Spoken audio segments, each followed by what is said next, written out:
dia akan mengubah namanya Utsbah dan Utaibah pernah menikah dengan anak Nabi. Anak Nabi yang mana?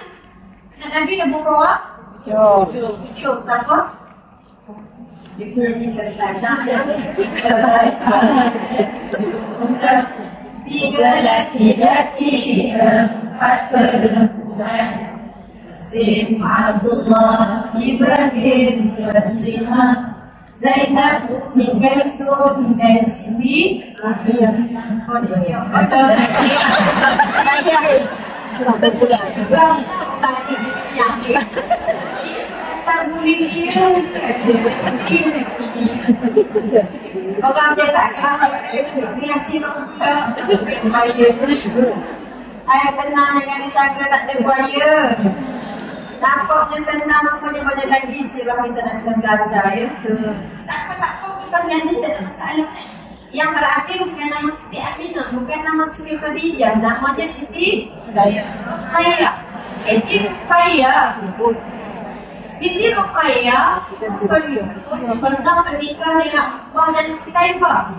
Kerana sakit hati sangat Nabi bawa Islam, Abdullah bin Nabi suruh supaya Utsbah dengan Utaibah ceraikan dua anak Nabi.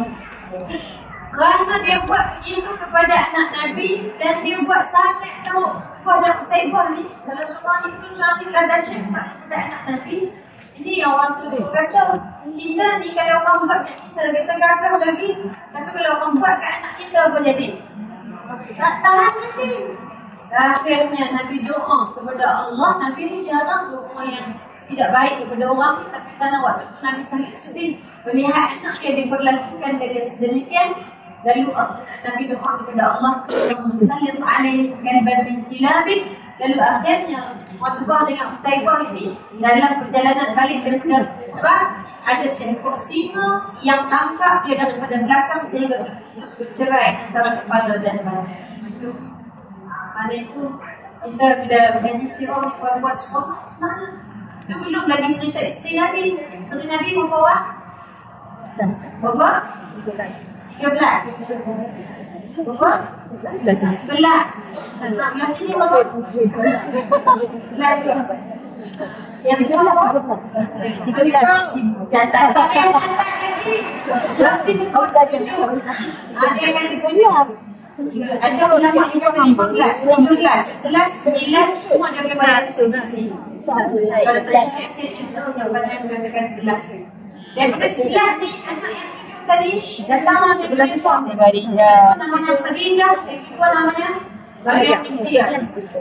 Nah, daripada Khadijah seorang namanya Ibrahim, datangnya daripada Maryam yang sebelah isteri Nabi, 2 isteri dikebumikan di Makkah, 9 dikebumikan di Madinah di perkuburan Baqi'.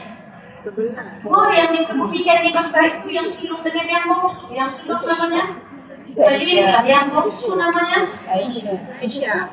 Yang bongsu Aisyah yang ketiga Maimunah yang bongsu. Si baik kita cepat bukanlah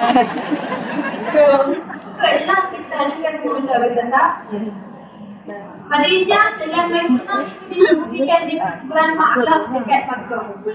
Jadi sirah Nabi sebab itu supaya barakah majlis yang disebutkan turun ribuan malaikat menaungi majlis ini mengaminkan apa sahaja doa yang hadir, minta supaya Allah jemput kita sama ada mengerjakan ibadah umrah ataupun ibadah haji. Alhamdulillah tahun haji musim haji lepas saya pergi bertugas kita dengan terlibat bersama kita pergi dengan mereka dia terdepan insyaAllah berdahan khusus. Jadi kita doa mudah-mudahan Allah jemput kita semua kuat-kuat. Yang sedang nantikan panggilan jangan pusing sebab panggilan kan dibuat sehingga apa nama. Jadi insyaAllah ada rezeki kita jumpa dalam Makkah dan Madinah.